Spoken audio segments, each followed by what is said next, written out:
This is what I like to call the Minesweeper Cube.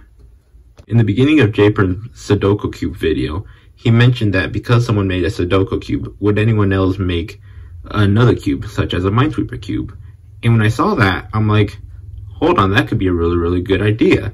Let me think about that. These stickers were customized by cubezz.com, so shout out to them for doing the stickers. So before we look at this, let's look at this. This is the model of this.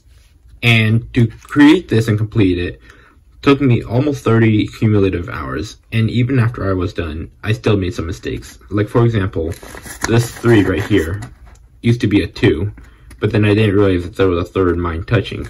Or how this 2 used to be a 3, but realized that there are only 2 mines touching.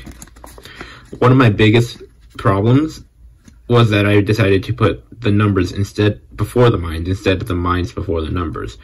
And that created a lot of havoc by readjusting where the mines should go and where the numbers should go instead of just placing numbers.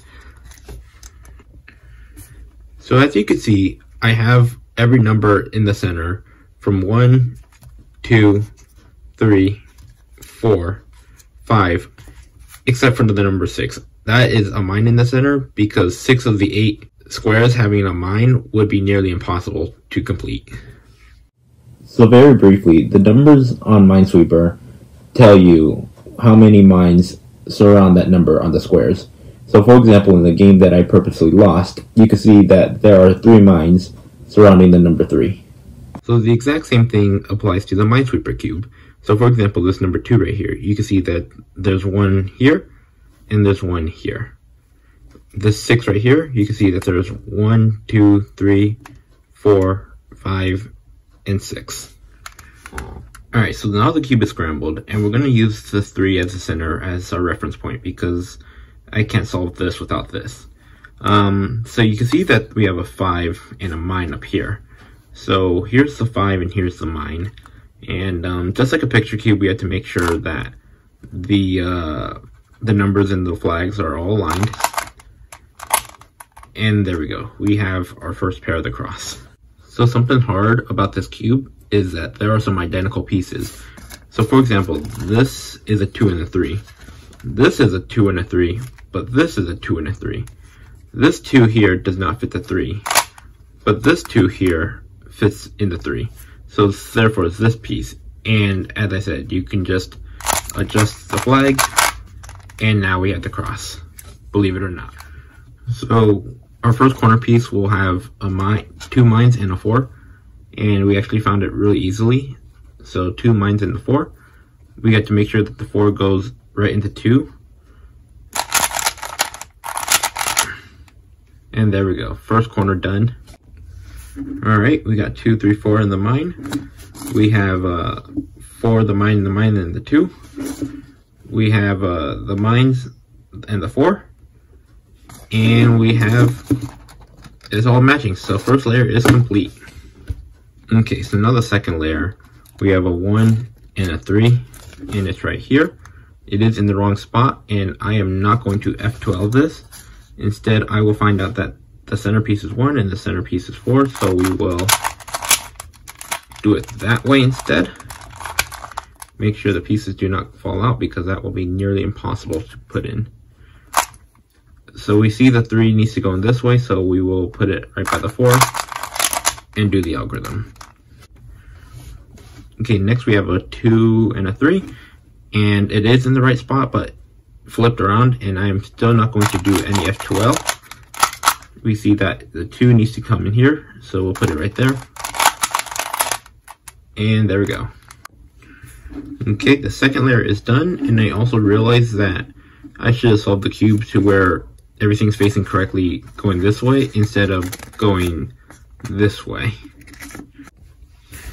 So it looks like the cross doesn't have to be perfectly aligned, but I do have the 3 mines here, just like here, and I have the 4. So we have the cross. And so we have double mines right here. These are not matching. These match. And this does not match. So we have the thing where we have to do it twice, and we have to do a U2. So we'll put them left and right, and then we'll have the 4 and the 1 together, and we'll have I don't know what else we have together. So we have the 4 and the mine, and we have the mine and the 4. So we'll put it right here, and now everything now should match, and they do. So this video would take forever if I tried to find the corners, but I found one. So we have 2, 4 in the mine, and we have the mine here, 2 and 5. So we have at least one oriented corner. And now we should have all 4 of them oriented, because this has a 6 here, and this is also a 6. So now we have 2 corners that are completely permuted in its right spot. We have the mine here, and we have the 6 here, just like here. And we have the 4 here, and we have the mine as well. So we have 2 on the outside, and the 2 is on the inside, on the top. So we know that in this case, the cube would look something like this.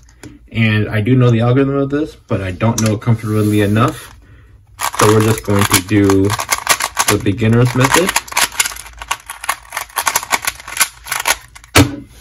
And there we go. Actually, I just realized this 5 is flipped, so it's not like the other pieces. So I've learned that doing a T-perm twice will solve it. Now we're solved. As hard as it was actually really, really fun to make this cube. I would definitely not do it again, but I do have the stickers and some extra ones in case I want to make another one. But anyways, that's it. Thanks for watching. Bye.